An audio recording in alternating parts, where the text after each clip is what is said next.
Hi hello ನಮಸ್ಕಾರ ಎಲ್ಲರಿಗೂ welcome back to my YouTube channel. ನಾನು ಪೂಜಾ. ಎಲ್ಲರೂ ಹೇಗಿದ್ದೀರಾ? ನಾವು ಕೂಡ ತುಂಬ ಚೆನ್ನಾಗಿದ್ದೀವಿ. ನೀವು ಎಲ್ಲರೂ ಚೆನ್ನಾಗಿದ್ದೀರಾ ಅಂತ ಭಾವಿಸ್ತೀನಿ. ಬನ್ನಿ ಇವತ್ತಿನ ವಿಡಿಯೋ ಸ್ಟಾರ್ಟ್ ಮಾಡೋಣ. ಇವತ್ತಿನ ವಿಡಿಯೋ ಏನು ಅಂದರೆ ಇದು ಒಂದು ನಾರ್ಮಲ್ ವ್ಲಾಗ್ ಆಗಿರುತ್ತೆ. ನಮ್ಮ ಒಂದು ದಿನ ಹೇಗೋಯ್ತು ಅಂದ್ಬಿಟ್ಟು ಇವತ್ತಿನ ವಿಡಿಯೋದಲ್ಲಿ ನಾನು ಶೇರ್ ಮಾಡ್ತಾಯಿದ್ದೀನಿ. ಮೇಕಪ್ ಕ್ಲಾಸು ಫಸ್ಟ್ ಬ್ಯಾಚು ಸಕ್ಸಸ್ಫುಲ್ಲಾಗಿ ಕಂಪ್ಲೀಟ್ ಆಯಿತು. ಆದಮೇಲೆ ನನಗೆ ಒಂದು ಬ್ರೈಡಲ್ ವರ್ಕ್ ಇತ್ತು ನಮ್ಮ ಕುಣಿಗಲ್ನಲ್ಲೇ ವಾಸವಿ ಚೌಟ್ರಿಯಲ್ಲಿ. ಬ್ರೈಡು ಜೊತೆ ಇನ್ನೂ 5 ಮೆಂಬರ್ಸ್ ಎಕ್ಸ್ಟ್ರಾ ನಾನ್ ಬ್ರೈಡಲ್ಸು ಮತ್ತು ಮಕ್ಕಳು ಎಲ್ಲ ಇದ್ದಿದ್ದರಿಂದ ಸ್ಟೂಡೆಂಟ್ಸ್ನು ಕೂಡ ಇವತ್ತು ನನ್ನ ಜೊತೆ ವರ್ಕಿಗೆ ಕರ್ಕೊಂಡೋಗಿದ್ದೀನಿ. ನಮ್ಮ ಎಕ್ಸ್ಪೀರಿಯೆನ್ಸ್ ಇವತ್ತು ಹೇಗಿತ್ತು, ಹಾಗೆ ನಮ್ಮ ವರ್ಕು ಕೂಡ ಇವತ್ತು ಯಾವ ರೀತಿ ನಡೀತು ಅಂದ್ಬಿಟ್ಟು ಇವತ್ತಿನ ವಿಡಿಯೋದಲ್ಲಿ ಶೇರ್ ಮಾಡ್ತೀನಿ. ಹಾಗೆ ನಂದು ಗ್ಲಾಸ್ ಕೂಡ ಚೇಂಜ್ ಮಾಡಬೇಕಿತ್ತು. ಆಲ್ಮೋಸ್ಟ್ 2 ಇಯರ್ಸ್ ಆಗಿತ್ತು, ಹಂಗಾಗಿ ಸ್ವಲ್ಪ ಸ್ಕ್ರ್ಯಾಚಸ್ ಎಲ್ಲ ಆಗಿಬಿಟ್ಟಿತ್ತು, ಚೇಂಜ್ ಮಾಡಬೇಕಿತ್ತು. ಅದನ್ನು ಕೂಡ ಮಾಡಿದ್ದೀನಿ, ಅದನ್ನು ಕೂಡ ಇವತ್ತಿನ ವಿಡಿಯೋದಲ್ಲಿ ತೋರಿಸ್ತೀನಿ. ಹಾಗೆ ನನ್ನ ಲೈಫು ಈಗ ಯಾವ ರೀತಿ ಬ್ಯಾಲೆನ್ಸಿಂಗ್ ಆಗಿ ಹೋಗ್ತಾ ಇದೆ ಅಂತ ಕೂಡ ಶೇರ್ ಮಾಡ್ತೀನಿ. ಬ್ರೈಡ್ ಬರೋದಕ್ಕೆ ಇನ್ನೂ ಟೈಮ್ ಇತ್ತು, ಆದರೆ ಬ್ರೈಡ್ ಬಂದು ಹೊರಗಡೆ ವೆಯ್ಟ್ ಮಾಡ್ತಿದ್ರು. ಬಟ್ ಅವ್ರನ್ನ ಶಾಸ್ತ್ರ ಸಂಪ್ರದಾಯ ಪ್ರಕಾರ ಚೌಟ್ರಿ ಒಳಗಡೆ ಕರ್ಕೊಂಬರೋದಕ್ಕೆ ಸ್ವಲ್ಪ ಲೇಟ್ ಮಾಡಿದ್ರು. ನಾವು 4 ಅಷ್ಟರಲ್ಲಿ ಬನ್ನಿ, ಜಾಸ್ತಿ ಜನ ಇರೋದ್ರಿಂದ ಅಂತ ಹೇಳಿದ್ವಿ. ಬಟ್ ನಾವು ಹೇಳಿದ ಥರನೇ ಎಲ್ಲರೂ ಕೂಡ ಬರೋಕ್ಕಾಗಲ್ಲ. ಫ್ಯಾಮಿಲಿಯಲ್ಲಿ ಅದು ಇದು ಪೂಜೆ ಅಂದ್ಕೊಂಡೆಲ್ಲ ಲೇಟೇ ಮಾಡಿಬಿಡ್ತಾರೆ. ಹಾಗಾಗಿ ಇವರು ಕೂಡ ಬಂದಿದ್ದು ಸ್ವಲ್ಪ ಲೇಟ್ ಆಯಿತು. 5:30 ಅಷ್ಟೊತ್ತಿಗೆ ನಮಗೆ ಸಿಕ್ಕಿದ್ರು. ಬ್ರೈಡ್ ಬರೋ ಅಷ್ಟೊತ್ತಿಗೆ ಇನ್ನೂ ಎಕ್ಸ್ಟ್ರಾ ನಾನ್ ಬ್ರೈಡಲ್ಸ್ ಇದ್ರಲ್ಲ, ಅವ್ರನ್ನಾದರೂ ಮುಗಿಸ್ಬಿಡೋಣ ವರ್ಕ್ನ ಅಂದ್ಬಿಟ್ಟು ಸ್ಟಾರ್ಟ್ ಮಾಡ್ತಾಯಿದ್ದೀವಿ. ಸುಮ್ಮನೆ ಕೂತ್ಕೊಂಡು ವೆಯ್ಟ್ ಮಾಡೋದಕ್ಕಿಂತ ಕೆಲಸ ಆಗ್ತಾಯಿದ್ರೆ ಒಳ್ಳೆಯದಲ್ವ ಅಂದ್ಬಿಟ್ಟು ಸ್ಟಾರ್ಟ್ ಮಾಡಿದ್ವಿ.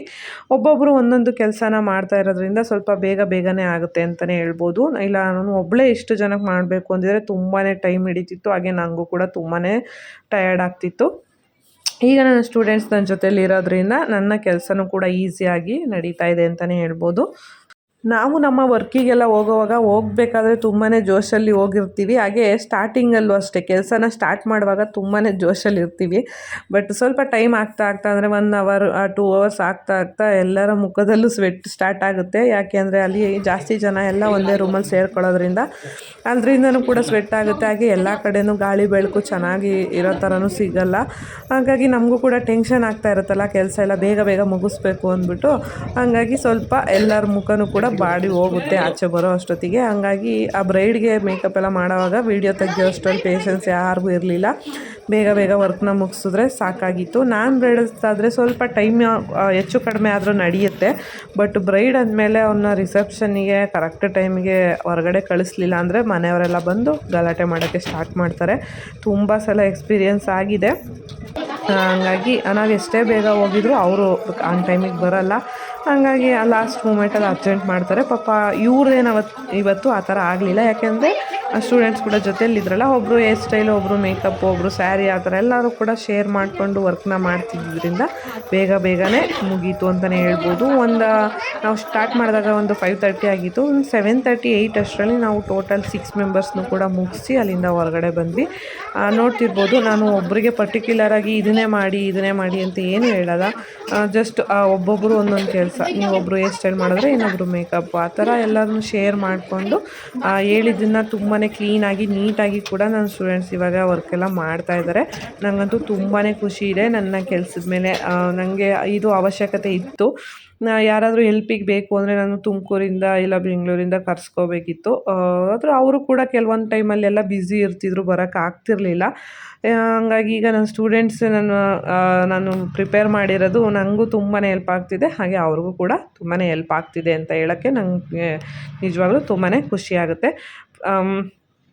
ಅಕಾಡೆಮಿ ಅಲ್ಲಿ ಅವರು ಕ್ಲಾಸಸ್ ನಡಿಬೇಕಾದ್ರೆ ನಾವು ಅವ್ರನ್ನ ವರ್ಕಿಗೆ ಕರ್ಕೊಂಡೋದಾಗ ನಾನು ಅವ್ರಿಗೆ ಯಾವುದೇ ರೀತಿ ಪೇಮೆಂಟ್ ಎಲ್ಲ ಕೊಡೋದಿಲ್ಲ. ಯಾಕೆಂದರೆ ಅವರಿಗೆ ಅದು ಎಕ್ಸ್ಪೀರಿಯೆನ್ಸ್, ಲೈವ್ ಆಗಿ ಅವರಿಗೆ ಎಕ್ಸ್ಪೀರಿಯೆನ್ಸ್ನ ತೋರಿಸ್ಕೊಡ್ತೀವಿ. ಹೇಗೆ ಮೇಂಟೈನ್ ಮಾಡಬೇಕು, ಹೇಗೆ ವರ್ಕ್ ಮಾಡ್ಕೋಬೇಕು, ಅಲ್ಲಿ ಹೋದಾಗೆಲ್ಲ ಯಾವ ರೀತಿ ಅರೇಂಜ್ ಮಾಡ್ಕೋಬೇಕು, ಅದೆಲ್ಲದನ್ನು ಕೂಡ ಲೈವ್ ಆಗಿ ತೋರಿಸ್ಕೊಡೋದಕ್ಕೆ ಅಂದ್ಬಿಟ್ಟು ಒಂದು 2 to 3 ಟೈಮ್ಸ್ ಜೊತೆಯಲ್ಲಿ ಕರ್ಕೊಂಡು ಹೋಗೋದು. ಈಗ ಅವ್ರದ್ದು ಕೋರ್ಸ್ ಎಲ್ಲ ಕಂಪ್ಲೀಟ್ ಆಗಿ ಅವ್ರು ಹೊರಗಡೆ ಹೋದ್ಮೇಲೆ ನಮ್ಮ ಜೊತೆ ವರ್ಕಿಗೆ ಬಂದರೆ ಅವರಿಗೆ ದಿನಕ್ಕೆ ಇಷ್ಟು ಅಂದ್ಬಿಟ್ಟು ಪೇಮೆಂಟ್ನ ಕೊಡ್ತೀನಿ. ಹಾಗೆ ಅವ್ರು ಏನು ವರ್ಕ್ನ ಮಾಡಿರ್ತಾರೆ ಅದಕ್ಕೆ ತಕ್ಕ ಹಾಗೆ ಪೇಮೆಂಟ್ ಕೂಡ ಅವರಿಗೆ ಸಿಗುತ್ತೆ. ಸುಮ್ಮನೆ ಫ್ರೀಯಾಗಿ ಕೆಲಸ ಮಾಡಿಸ್ಕೊಳ್ಳೋದಕ್ಕೆ ಆಗಲ್ಲ ಅಲ್ವಾ. ಅವರು ಕೂಡ ಮನೆಯಲ್ಲೆಲ್ಲ ಹೇಳಿ ಬಿಟ್ಟು ಬಂದಿರ್ತಾರೆ ಕೆಲಸಕ್ಕೆ ಅಂತ. ಹೊರಗಡೆ ಬಂದಮೇಲೆ ಹಾಗೆ ಮಾಡಿಸ್ಕೊಳ್ಳೋಕ್ಕೆ ಆಗಲ್ಲ. ನೈಟು ಎಲ್ಲದೂ ಕೂಡ ಮುಗಿಸ್ಕೊಂಡು ಬಂದ್ವಿ.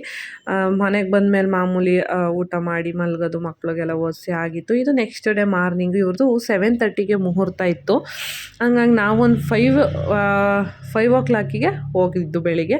ನೈಟು ಬಂದಿದ್ದರಲ್ಲಿ ಇವತ್ತು ಒಬ್ಬರು ಸ್ಟೂಡೆಂಟು ಚೇಂಜ್ ಆದರು. ಹಂಗಂದರೆ ಅವರು ಮಕ್ಕಳನ್ನೆಲ್ಲ ಸ್ಕೂಲಿಗೆ ಕಳ್ಸೋದಿರುತ್ತಲ್ಲ, ಹಂಗಾಗಿ ಸ್ವಲ್ಪ ಬೆಳಗ್ಗೆ ಬರೋಕ್ಕಾಗಲ್ಲ ಅಂದರು.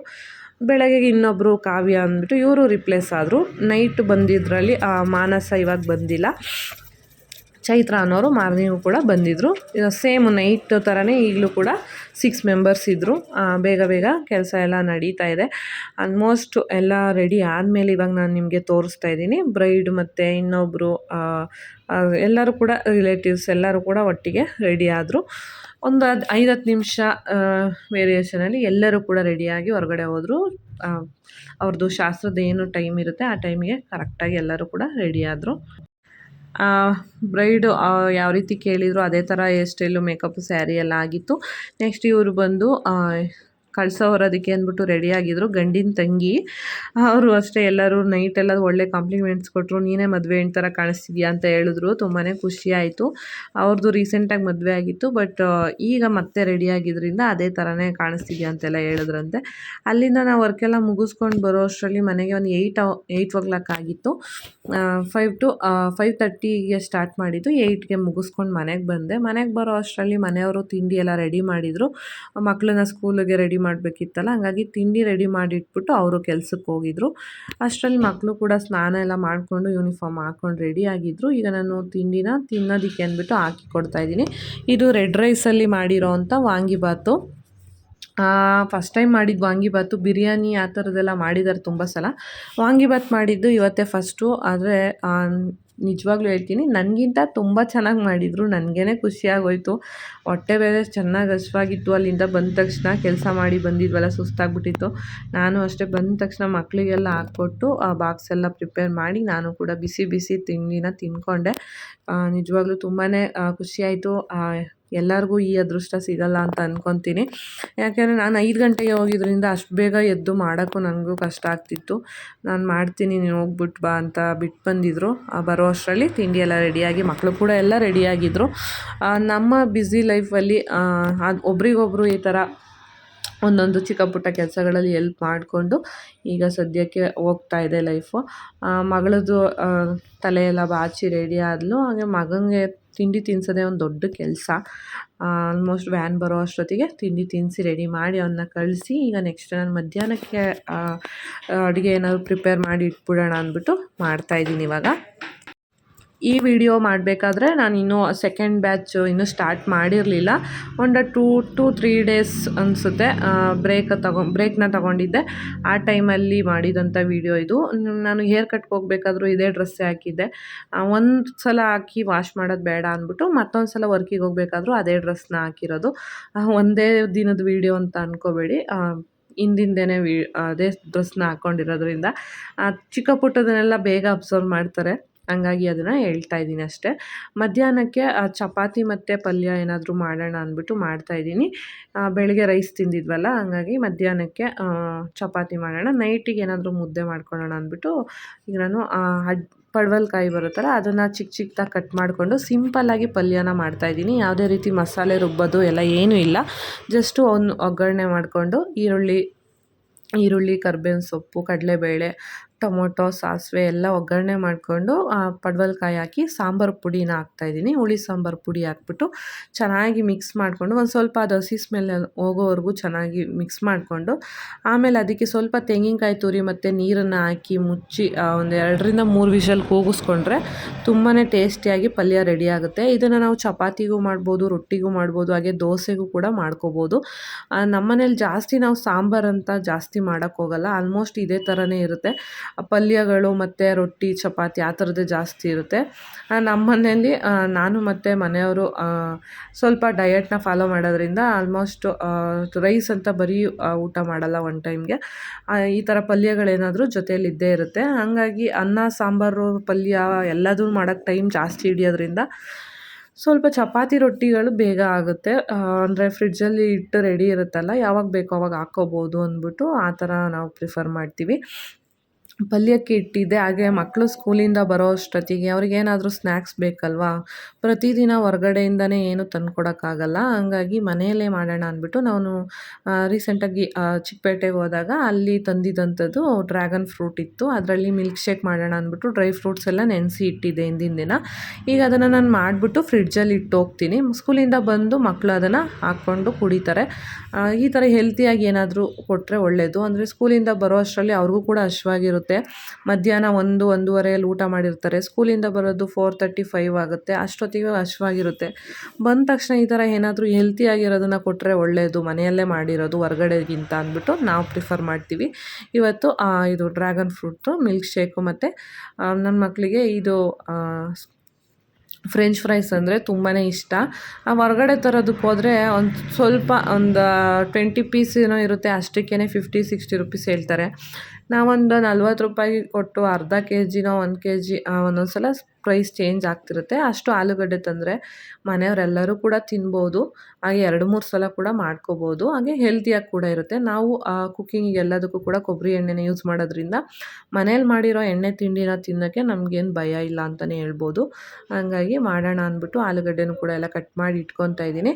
ಮಧ್ಯಾಹ್ನ ಈಗ ನಾನು ಶಾಪ್ ಹತ್ರ ಹೋದಾಗ ಕಸ್ಟಮರ್ಸು ಯಾವಾಗ ಬರ್ತಾರೆ ಅಂತ ಹೇಳೋಕ್ಕಾಗಲ್ಲ. ನಾನು ಎಷ್ಟೊತ್ತಿಗೆ ಫ್ರೀ ಆಗ್ತೀನಿ ಅಂತಲೂ ಕೂಡ ಹೇಳೋಕ್ಕೆ ಆಗಲ್ಲ. ಹಾಗಾಗಿ ಮಾಡಿಟ್ಟು ಹೋಗ್ಬಿಟ್ರೆ ನಮ್ಗೆ ಯಾವಾಗ ಬೇಕೋ ಆವಾಗ ಬಂದು ತಿನ್ಬೋದು ಅಂದ್ಬಿಟ್ಟು ಚಪಾತಿನೂ ಕೂಡ ಇವಾಗ ಹಾಕಿ ಇಡ್ತಾ ಇದ್ದೀನಿ ನನಗೆ ಮತ್ತು ನಮ್ಮ ಮನೆಯವ್ರಿಗೆ. ಯಾವಾಗ ಬೇಕೋ ಆವಾಗ ಹಶ್ವಾದಾಗ ಬಂದು ಅವರು ಊಟ ಮಾಡ್ಕೊಂಡು ಹೋಗ್ತಾರೆ. ನಾನೇನಾದರೂ ಫ್ರೀಯಾಗಿದ್ದೆ ಅಂದರೆ ಆವಾಗ ನಾನು ಕೂಡ ಮನೆಗೆ ಬಂದು ಊಟ ಮಾಡ್ಕೊಂಡು ಹೋಗ್ತೀನಿ. ಇಲ್ಲ ಬರೋಕ್ಕೆ ಆಗಲಿಲ್ಲ ಅಂದರೆ ಮನೆಯವರು ಶಾಪ್ ಹತ್ರನೇ ಊಟನ ತಂದು ಕೊಡ್ತಾರೆ ಮಾಡಿಟ್ಟಿದ್ರೆ. ಇಬ್ಬರಿಗೂ ಎಷ್ಟು ಬೇಕೋ ಅಷ್ಟು ಚಪಾತಿ ಎಲ್ಲ ಹಾಕಿಟ್ಟೆ. ಹಾಗೆ ಪಾತ್ರೆಗಳು ಕೂಡ ಸ್ವಲ್ಪ ಆಗಿತ್ತು ಅಡುಗೆ ಮಾಡಬೇಕಾದ್ರೆ. ಆಗಿಂದನ್ನು ಆವಾಗಲೇ ತೊಳೆದು ಇಟ್ಕೊಳ್ಳೋಕ್ಕೆ ಆದಷ್ಟು ಟ್ರೈ ಮಾಡ್ತೀನಿ. ನನಗೆ ನಾನು ಮನೆಯಿಂದ ಹೊರಗಡೆ ಹೋಗುವಾಗಲೂ ಮನೆ ಕ್ಲೀನಾಗಿರಬೇಕು, ನಾನು ಹೊರಗಡೆಯಿಂದ ಮನೆಗೆ ಬಂದಾಗಲೂ ಕೂಡ ಮನೆ ಕ್ಲೀನಾಗಿರಬೇಕು ಅಂತ ಆದಷ್ಟು ಟ್ರೈ ಮಾಡ್ತೀನಿ. ಬಂದ ತಕ್ಷಣ ಸಿಂಕಲ್ಲಿ ಪಾತ್ರೆಗಳನ್ನ ನೋಡಿದ್ರೆ ನನಗೆ ಫುಲ್ಲು ಟೆನ್ಷನ್ ಆಗೋಗುತ್ತೆ. ಬೇರೆ ಏನು ಕೆಲಸ ಮಾಡೋಕ್ಕೆ ಮೂಡೇ ಬರೋಲ್ಲ. ಅಷ್ಟೊಂದು ಪಾತ್ರೆಗಳನ್ನ ಒಂದೇ ಸಲ ತೊಳಿಬೇಕಲ್ಲ ಅಂದರೂ ಕೂಡ ಬೇಜಾರಾಗೋಗುತ್ತೆ. ಹಾಗಾಗಿ ಸ್ವಲ್ಪ ಆದಂಗೆ ಆವಾಗಲೇ ನಾನು ಕ್ಲೀನ್ ಮಾಡ್ಕೊಂಬಿಡ್ತೀನಿ. ಪ್ರತಿದಿನ ಇದೇ ಥರನೇ ಇರುತ್ತೆ ಅಂತ ಹೇಳೋಕ್ಕೆ ಆಗಲ್ಲ. ಫ್ರೀಯಾಗಿದ್ದಾಗ ಆದಷ್ಟು ಕೆಲಸಗಳನ್ನೆಲ್ಲ ಮುಗಿಸಿ ಹೋಗ್ತೀನಿ. ಇಲ್ಲ ಯಾರಾದರೂ ಸಡನ್ನಾಗಿ ಬಂದು ಕಸ್ಟಮರ್ ಕಾಲ್ ಮಾಡ್ತಿದ್ದಾರೆ ಅಂದರೆ ಹೋಗ್ಬಿಟ್ಟು ಬಂದು ಆಮೇಲೆ ಮಾಡ್ಕೊತೀನಿ. ನಮಗೆ ಶಾಪು ಮತ್ತು ಮನೆ ಸ್ವಲ್ಪ ಹತ್ರದಲ್ಲೇ ಇರೋದ್ರಿಂದ ನಮಗೆ ಟೈಮ್ ಕೂಡ ನಾವು ಈ ರೀತಿ ಬ್ಯಾಲೆನ್ಸ್ ಮಾಡ್ಕೊಳ್ಳೋದಕ್ಕೆ ಈಸಿ ಆಗ್ತಿದೆ ಅಂತಲೇ ಹೇಳ್ಬೋದು. ಮಿಲ್ಕ್ ಶೇಕ್ ಕೂಡ ರೆಡಿ ಆಯಿತು. ಕೆಲವೊಂದು ಡ್ರೈ ಫ್ರೂಟ್ಸ್ ಎಲ್ಲ ಸರಿಯಾಗಿ ಬ್ಲೆಂಡ್ ಆಗಿರಲಿಲ್ಲ. ಇಟ್ಸ್ ಓಕೆ, ಮಕ್ಕಳು ಅದನ್ನು ಹಾಕ್ಕೊಂಡು ತಿನ್ಬೋದು, ಏನಾಗಲ್ಲ. ಫುಲ್ ನೈಸಾಗಿ ಇರಬೇಕಂತನೂ ಏನಿಲ್ಲ. ಹಾಗಾಗಿ ಅದನ್ನು ಹಾಗೇ ಫ್ರಿಡ್ಜಲ್ಲಿ ಇಟ್ಟೆ, ಕ್ಲೋಸ್ ಮಾಡಿಬಿಟ್ಟು ಫ್ರಿಡ್ಜಲ್ಲಿ ಇಟ್ಟಿದ್ದೆ. ಸ್ಕೂಲಿಂದ ಬಂದ ತಕ್ಷಣ ಅದನ್ನು ಸ್ವಲ್ಪ ಹೊತ್ತು ಹೊರಗಡೆ ಇಟ್ಬಿಟ್ಟು ಕುಡಿಯೋಕ್ಕೆ ಹೇಳಿ ಅಂದ್ಬಿಟ್ಟು ಮನೆಯವ್ರಿಗೆ ಹೇಳಿದ್ದೆ. ಹಾಗೆ ಫ್ರೆಂಚ್ ಫ್ರೈಸು ಕೂಡ ರೆಡಿ ಮಾಡಿ ಇಟ್ಟೆ. ಇದು ಸ್ವಲ್ಪ ಮೆತ್ತಗಾಗುತ್ತೆ, ಬಟ್ ಏನು ಮಾಡೋಕ್ಕಾಗಲ್ಲ. ನಾನು ಮತ್ತೆ ಆ ಟೈಮಿಗೆ ಫ್ರೀ ಆಗ್ತೀನಿ ಅಂತ ಹೇಳೋಕ್ಕೆ ಆಗಲ್ಲ. ಮಾಡಿಟ್ಟಿದ್ರೆ ತಿನ್ಕೊತಾರೆ ಅಂದ್ಬಿಟ್ಟು ಮಾಡಿಟ್ಟೆ. ಒಂದು 10 ಗಂಟೆ 10:30 ಒಳಗಡೆ ಇಷ್ಟು ಕೆಲಸಗಳಾಯಿತು. ಹಾಗೆ ಒಂದು ವೀಡಿಯೋ ಎಡಿಟಿಂಗ್ ಮಾಡೋದಿತ್ತು, ಅದನ್ನು ಕೂಡ ಮುಗಿಸ್ಕೊಂಬಿಡೋಣ ಅಂತ ಬಂದು ಕೂತ್ಕೊಂಡೆ. ಇವರೊಬ್ರು ಇದ್ದಾರೆ ನಮ್ಮ ಮನೆಯಲ್ಲಿ ಈಗ ಹೊಸ್ದಾಗಿ, ಏನು ಮಾಡೋಕ್ಕೂ ಬಿಡೋಲ್ಲ, ಹಿಂದಿಂದನೇ ಓಡಾಡ್ತಿರ್ತಾರೆ. ಸಖತ್ ಡಿಸ್ಟರ್ಬ್ ಮಾಡ್ತಿದ್ರು. ಹಂಗಾಗಿ ಮೊಬೈಲ್ ನೋಡಲಿ ಅಂದ್ಬಿಟ್ಟು ಹಾಕಿ ಕೂರಿಸಿದ್ದೆ. ಅವರ ಫ್ಯಾಮಿಲಿ ಅವ್ರನ್ನೇ ನೋಡ್ತಾ ಇದ್ದೀವೇನೋ ಅನ್ನೋಷ್ಟು ಎಕ್ಸೈಟ್ಮೆಂಟಲ್ಲಿ ನೋಡ್ತಾಯಿದ್ರು. ಒಂಥರ ಸ್ಟ್ರೆಸ್ ಬಸ್ಟರ್ ಅಂತಲೇ ಹೇಳ್ಬೋದು. ನಾವು ಮನೆಗೆ ಬಂದಾಗ ನಮ್ಮ ಮಕ್ಕಳು ಯಾವ ರೀತಿ ನಮ್ಮ ಹತ್ರ ಬರ್ತಾವೋ ಅದೇ ಥರ ಬರುತ್ತೆ. ಒಂಥರ ಖುಷಿ ಆಗುತ್ತೆ. ಆದರೆ ಕೆಲವೊಂದು ಸಲ ಇರಿಟೇಷನ್ ಕೂಡ ಆಗುತ್ತೆ. ಏನು ಮಾಡೋಕ್ಕಾಗಲ್ಲ, ಮಕ್ಕಳಿಗೆ ತುಂಬ ಇಷ್ಟ. ಹಾಗಾಗಿ ಮನೆಯವರು ತಗೊಂಬಂದಿದ್ದಾರೆ. ಈಗ ಇವರು ಕೂಡ ನಮ್ಮ ಮನೆಯಲ್ಲಿ ಒಬ್ಬರಾಗಿದ್ದಾರೆ. ಹಾಗೆ ಇದು ನೆಕ್ಸ್ಟ್ ಡೇ ನಾನು ಗ್ಲಾಸ್ನ ಚೇಂಜ್ ಮಾಡಬೇಕಿತ್ತು. ಅಂದರೆ 2 ಇಯರ್ಸ್ ಆಗೋಗಿತ್ತು ಆಲ್ರೆಡಿ. ಸ್ಕ್ರ್ಯಾಚಸ್ ಆಗಿತ್ತು ತುಂಬ. ನಾನು ಅದನ್ನೇ ಯೂಸ್ ಮಾಡ್ತಿದ್ದೆ, ಯಾಕೆಂದರೆ ಹೋಗಿ ಅಲ್ಲಿ ನಂಗೆ ಟೆಸ್ಟ್ ಮಾಡಿಸಿ ಬರೋಕ್ಕೂ ಟೈಮ್ ಇರಲಿಲ್ಲ. ಹಾಗಾಗಿ ಒಂದು ದಿನ ಹೋಗಿ ಟೆಸ್ಟ್ ಮಾಡಿಸ್ಕೊಂಬಂದಿದ್ದೆ. ಬಟ್ ಈಗ ಫ್ರೇಮ್ನ ಸೆಲೆಕ್ಟ್ ಮಾಡೋದಕ್ಕೆ ಅಂದ್ಬಿಟ್ಟು ಹೋಗಿದ್ದೀನಿ ನಾನು. ಗ್ಲಾಸ್ ಎಲ್ಲ ಬಂದಿತ್ತು, ಫ್ರೇಮು ಕೂಡ ಎಲ್ಲ ಹೊಸ್ದಾಗಿ ಬರುತ್ತೆ ಅಂತ ಹೇಳಿದರು. ಹಾಗಾಗಿ ಬಂದಾಗ ಹೇಳ್ತೀನಿ ಅಂದಿದ್ರು. ಇವತ್ತು ಹೋಗಿ ಫ್ರೇಮ್ನ ಸೆಲೆಕ್ಟ್ ಬರೋಣ ಅಂತ ಹೋಗಿದ್ದೆ. ಒಂದು ಹಾಫ್ ಆನ್ ಅವರಲ್ಲೆಲ್ಲ ಅದನ್ನು ನಮಗೆ ಸೆಟ್ ಮಾಡಿ ಕೂಡ ಕೊಟ್ಟರು. ಈ ಶಾಪ್ ಬಂದು ನಮ್ಮ ಮನೆಯವರ ಫ್ರೆಂಡು ಸುನೀಲ್ ಅಂದ್ಬಿಟ್ಟು, ಇಲ್ಲಿ ಫ್ರೆಂಡ್ಸ್ ಬಾಟಾ ಶೋರೂಮ್ ಪಕ್ಕದಲ್ಲೇ ಪುರಸಭೆ ಕಾಂಪ್ಲೆಕ್ಸಲ್ಲಿ ಇದೆ ಇವ್ರದ್ದು ಕೋರ್ ಆಪ್ಟಿಕಲ್ಸ್ ಅಂದ್ಬಿಟ್ಟು ಈ ಗ್ಲಾಸ್ ಶಾಪು. ಅಲ್ಲೇ ನಿಮಗೆ ಟೆಸ್ಟಿಂಗು ಕೂಡ ಮಾಡಿ ಕೊಡ್ತಾರೆ, ಹಾಗೆ ಗ್ಲಾಸಸ್ಸು ಕೂಡ ಅಲ್ಲಿ ತುಂಬ ಥರದ್ದು ಗ್ಲಾಸಸ್ ಕೂಡ ಸಿಗುತ್ತೆ. ನಮ್ಮ ಕುಣಿಗಲಲ್ಲಿ ಇಷ್ಟೊಂದು ಕಲೆಕ್ಷನ್ಸ್ ಇರೋವಂಥ ಶಾಪು ಇದೊಂದೇ ಅಂತ ನನಗನ್ಸುತ್ತೆ. ನಾವು ತುಂಬ ವರ್ಷದಿಂದ, ಸುಮಾರು ಒಂದು 5 to 6 ಇಯರ್ಸಿಂದ ಇವ್ರ ಹತ್ರನೇ ಗ್ಲಾಸ್ ಎಲ್ಲ ನಾನು ತಗೊಳ್ಳೋದು. ಹಾಗೆ ನಮ್ಮ ಫ್ಯಾಮಿಲಿಯಲ್ಲಿ ನಮ್ಮಮ್ಮ, ನಮ್ಮ ಅಜ್ಜಿ, ಹಾಗೆ ನಮ್ಮ ಅವನ ಮಗಳು ಎಲ್ಲರೂ ಕೂಡ ನಮ್ಮ ಫ್ಯಾಮಿಲಿ ಕಂಪ್ಲೀಟಾಗಿ ಎಲ್ಲ ಗ್ಲಾಸಸ್ಸು ಇಲ್ಲೇ ತಗೊಳ್ಳೋದು. ಯಾವುದು ಇರಲಿ ಅಂದ್ಬಿಟ್ಟು ನಾನು ಸೆಲೆಕ್ಟ್ ಮಾಡ್ತಿದ್ದೆ. ಆಪ್ಷನ್ಸ್ ಜಾಸ್ತಿ ಇದ್ದಿದ್ದರಿಂದ ನನಗೂ ಕೂಡ ಸ್ವಲ್ಪ ಟೆನ್ಷನ್ ಆಯಿತು, ಯಾವ್ದು ತೊಗೊಳ್ಳೋದು ಯಾವ್ದು ಬಿಡೋದು ಅಂದ್ಬಿಟ್ಟು. ಫೈನಲಾಗಿ ನಾನು ಫಸ್ಟು ನೋಡಿದ್ನಲ್ಲ ಅದನ್ನು ಇಲ್ಲಿ ನಾನು ಸೆಲೆಕ್ಟ್ ಮಾಡಿಕೊಂಡೆ. ಫಸ್ಟ್ ಈಸ್ ಬೆಸ್ಟ್ ಅನ್ನಿಸ್ತು. ಹಾಗೆ ಅದು ಕೂಡ ನಂಗೆ ಚೆನ್ನಾಗಿ ಕಾಣಿಸ್ತಿದೆ ಅಂತ ನಂಗೆ ಅದೇ ಅನ್ನಿಸ್ತು. ತುಂಬ ನೋಡಿದೆ, ಬಟ್ ಫಸ್ಟು ನೋಡಿದ್ದೆ ತುಂಬ ಇಷ್ಟ ಆಯಿತು. ಹಾಗಾಗಿ ಅದನ್ನು ಫೈನಲ್ ಮಾಡಿ ನಾನು ಅದಕ್ಕೆ ಫಿಕ್ಸ್ ಮಾಡಿಕೊಡಿ ಅಂದ್ಬಿಟ್ಟು ಬಂದೆ. ಯಾವತ್ತೂ ಬ್ಲ್ಯಾಕ್ ಕಲರ್ ಫ್ರೇಮೇ ಹಾಕಿ ನನಗೂ ಬೋರ್ ಆಗಿತ್ತು. ಹಾಗಾಗಿ ಈ ಸಲ ನಂದು ಗ್ಲಾಸ್ ಫ್ರೇಮ್ನ ಚೇಂಜ್ ಮಾಡ್ಕೊಂಡಿದ್ದೀನಿ. ಈ ವಿಡಿಯೋ ಇಷ್ಟೇ, ನಾನು ಇಲ್ಲಿಗೆ ಎಂಡ್ ಮಾಡ್ತಾಯಿದ್ದೀನಿ. ಆ ವಿಡಿಯೋ ಏನನ್ನಿಸ್ತು ಅಂತ ಕಮೆಂಟಲ್ಲಿ ತಿಳಿಸಿ. ವಿಡಿಯೋ ಇಷ್ಟ ಆಗಿದ್ರೆ ಪ್ಲೀಸ್ ಒಂದು ಲೈಕ್ ಮಾಡಿ. ಹಾಗೆ ನನ್ನ ಚಾನಲ್ನ ಸಬ್ಸ್ಕ್ರೈಬ್ ಮಾಡಿದೆ ಯಾರು ನೋಡ್ತೀರಿ ಪ್ಲೀಸ್ ಸಬ್ಸ್ಕ್ರೈಬ್ ಮಾಡಿಕೊಂಡು ವಿಡಿಯೋಸ್ ನೋಡಿ. ನಾನು ಮತ್ತೆ ಸಿಗ್ತೀನಿ. ಟೇಕ್ ಕೇರ್, ಬಾಯ್ ಬಾಯ್.